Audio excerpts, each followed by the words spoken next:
I'm James Neville Taylor with the Builderall team. In this video we're going to go over page subscribers. You can get new subscribers from one of the various growth tools, from users sending messages to your page, or from one of the integrations such as the webinar integration. To view your current subscribers, click Page Subscribers. Then you can select a page to view your subscribers for each page. You can also filter them by tags. Click a tag to view the subscribers with that tag. Here we have the information of your subscribers, so subscriber name, the date that they signed up, how they opted in, how they subscribed, and more information can be seen by clicking here. This shows all the information as well as what groups they're subscribed to and what tags a subscriber has.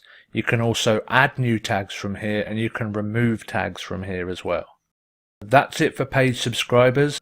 In this video we went over page subscribers.